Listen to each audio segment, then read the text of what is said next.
Tell me this isn't you. 4 words. Durbin didn't shout them. He didn't lean forward dramatically. He just said them. Steady, cold, deliberate, and slid something across the table between them. The room locked up. She didn't blink. Her grip tightened. For 3 full seconds, she looked directly at him and said nothing. Not a denial, not a word of defense, just the kind of silence that doesn't feel accidental, the kind that tells you everything the words aren't saying. Her hand moved to her chest, slowly, like something needed to be held together. And everyone in that room, the reporters, the staff members, the cameras, registered exactly what that gesture meant. This wasn't a routine oversight hearing anymore. It was the moment months of evasion finally ran into something stronger. A prepared man with documented evidence and nowhere to be except right there, asking the one question she had spent the better part of a year refusing to answer.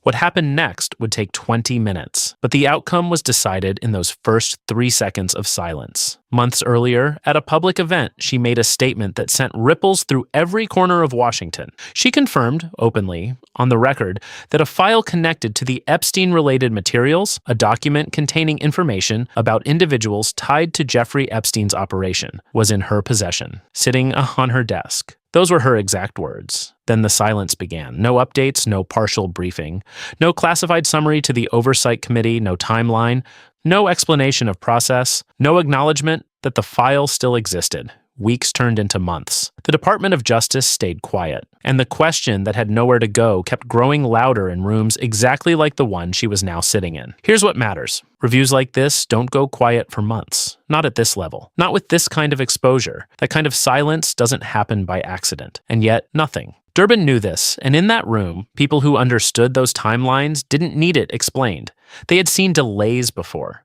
They had seen bureaucracy before. This didn't look like either. This looked like something being held back. Durbin had documented every day of it. He walked into that hearing room with a folder containing a date-by-date reconstruction. Every public reference Bondi or her office had made to the Epstein-connected document. Every statement.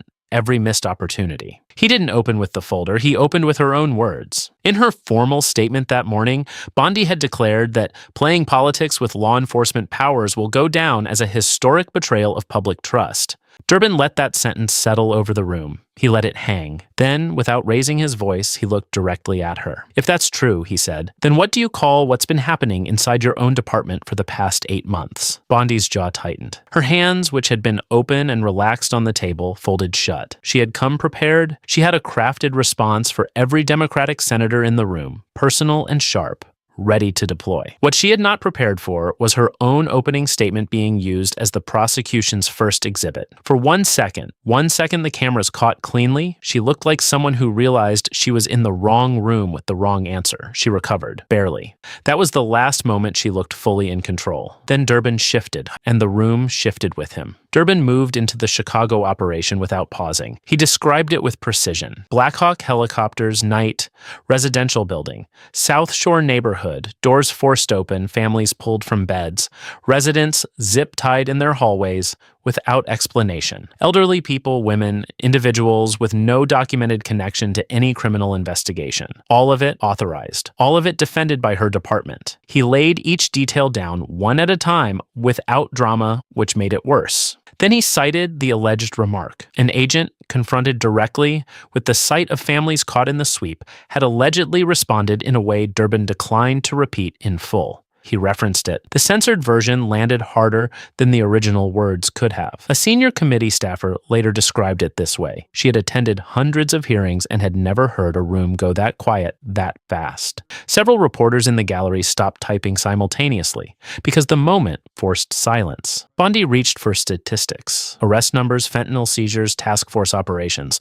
A recognizable deflection, answering a question that hadn't been asked. Durbin had asked about accountability. She was answering about volume. He stopped her. That is not what I asked you. 6 words, flat delivery, and the room adjusted, because that kind of interruption from someone with Durbin's record on that committee is not a procedural redirect. It is a signal to every journalist in the gallery that the witness has just lost a step she won't get back. What came next had not been on anyone's briefing sheet. Durbin opened the folder. He walked through the timeline, date by date, statement by statement, silence by silence. And at the end of it, he read the number aloud. Over 200 days. 200 days since she had confirmed the document existed. 200 days of zero public communication from the Department of Justice about its contents, its status, or its future. The number, spoken plainly, drew an audible reaction from the gallery. Not outrage, but the specific sound a room makes when something abstract suddenly becomes concrete and undeniable. Durbin asked her simply, "What has happened to that file?" Bondi's response lasted approximately 40 seconds. In those 40 seconds, she did not answer. She referenced the complexity of ongoing legal processes. She mentioned interagency coordination. She used the word appropriate 3 times. Not once did she provide a date, a status, or a single specific detail about a document she had publicly confirmed was in her possession. Durbin let her finish, then he waited 4 full seconds of silence. Not accidental, the kind a former prosecutor uses like a tool. Before he spoke again. "You confirmed this document existed. You confirmed it was at your desk.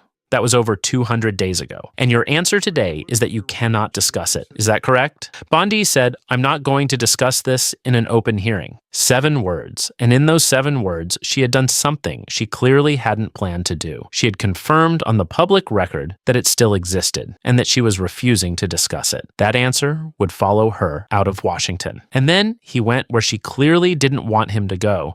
Durbin paused. He looked down at his papers with the stillness that signals a shift in direction. Then he looked up, and what came next changed the weight of everything that had already been said. A whistleblower had come forward. According to that person, agents had received specific instructions not to investigate certain references within the files, not to document them for prosecution, but to identify and isolate any mentions of high-profile individuals, specifically any mention of President Trump, to find them, to separate them out. Durbin framed this clearly, unverified, a credible claim from a credible source, not established fact, but specific enough, serious enough, to demand a direct, on-record response from the Attorney General of the United States.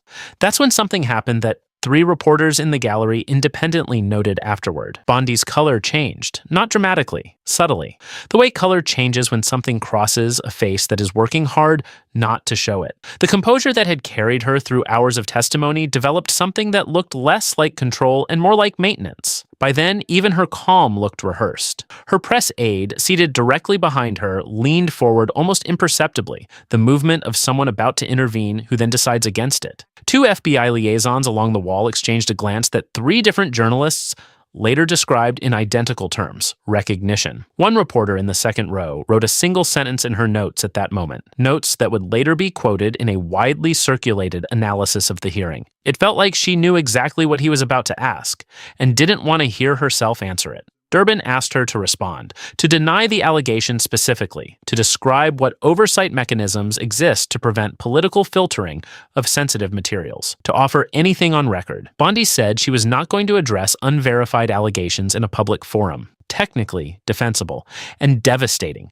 because what the room heard, what every camera captured in the 6 seconds between his question and her answer, was the Attorney General of the United States declining to deny that federal agents had been instructed to politically filter the Epstein materials. The words to deny it were available to her. She chose not to use them. The press gallery moved. 30 journalists filing identical leads at the same moment. The quiet, controlled chaos of a story breaking in real time. And that's when the staffers who had spent years in that room started noticing something that wasn't in any single question, but in the space between all of them. Every time the conversation moved closer to anything tied to that network, the same thing happened. The answers got shorter. The language grew procedural and vague. The eye contact with Durbin disappeared, replaced by glances toward staff, toward the ceiling, toward the middle distance where no one was sitting. It wasn't nerves, it was a pattern, too consistent, too precise to be anything else. By the end, Durbin had not raised his voice once. He hadn't needed a dramatic interruption or a viral soundbite. He had asked precise, documented, sequential questions and allowed Bondi's refusals to build their own structure. Question, pause, deflection, silence, repeat. 5 times, 5 subjects, 5 different justifications for saying nothing. each silence more visible than the last. And with each one, the room understood more clearly that the silence wasn't a failure to communicate, it was the communication. Here is the fact that reframes everything you have just seen. This hearing took place before Pam Bondi was removed from her position as Attorney General. Her departure came within days. The official explanation offered nothing about what had happened in that committee room. But a quiet conversation began among people who had watched the full exchange, the kind that doesn't reach the news cycle but circulates in the corridors where decisions are actually made. Officials who receive extraordinary protection on the way out rarely leave without a reason that runs deeper than the public statement. One former DOJ official, speaking on background, said simply, "You don't get shielded unless you know something worth shielding." The document is still unaccounted for, and no one has closed the question. The 200-day timeline she refused to explain has not been released, and the woman who said it was all sitting on her desk is no longer in a position to keep deflecting the questions, still waiting, right now, for an answer. And that leaves one question: cover-up or incompetence? You don't get to say both. I'm not going to discuss anything about that with you, Senator. Eventually, you're going to have to answer for your... I said I had not reviewed it yet, that it was sitting on my desk.